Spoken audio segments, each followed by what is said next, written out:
So there's a very popular question by several investors. It's on Icra. Icra has been in the fund for some time, but why do you feel that Icra has offered a better proposition than its competitors, Care, which has typically been cheaper, or Crisil, which is larger and more dominant in the CRA space? A second part to that question is, what are your views on the corporate governance of ICRA, especially after the CEO having to quit due to his involvement in the ILFS scam? Uh, if you believe that the corporate governance is not that great, then why do you continue to hold it? Sure.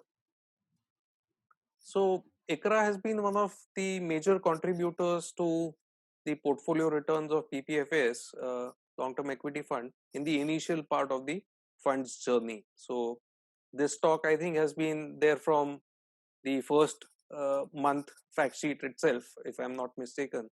And at that time, it was not even a Moody's subsidiary. So after the scheme was launched and ICRA was part of the portfolio, Moody's announced an open offer for shares, and later on it became a Moody's subsidiary. So the stock went up some, if memory serves me right, went up somewhere about 5x in a short period of time. So at that high valuation, we were trimming the stock quite aggressively. This used to be a 5% kind of weighted stock, and we sold most of our quantity. And then some shares were left, and stock price corrected sharply.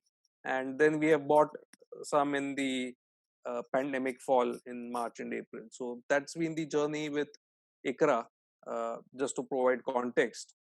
Uh, yeah, earlier, so CRISIL and ICRA both were our portfolio management stocks way back. This is pre 2013, and CRISIL was sold off because CRISIL became very, very expensive, and ICRA again was sold most of the quantity, and only the residual shares were left. In terms of quality of ratings, etc., typically the market prefers CRISIL and ICRA rather than CARE. Uh, how much fact, how much perception, uh, it's up to the individual to decide.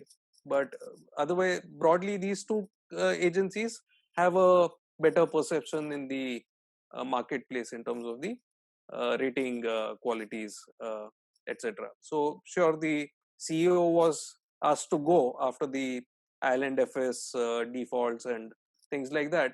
So, the good part about the professionally run companies or MNCs is that if there's wrongdoing, the person faces consequence. So recently, one of our investee bank companies had a problem with the CEO, and the CEO was replaced. So these kind of things keep happening. The good part is that the corrective action is taken, and the uh, wherever wrongdoing is identified, people are penalized. So longer term, as an organization, I don't see too much of an issue in terms of governance. Uh, Recently, debt issuance, credit growth has been muted, so that's why the rating business has not been doing that well. So the stock hasn't not done too well in recent years. But as I said, this has been the journey over last 7.5 years. Thank you, Rajiv. Thanks. Mutual fund investments are subject to market risks. Read all scheme related documents carefully.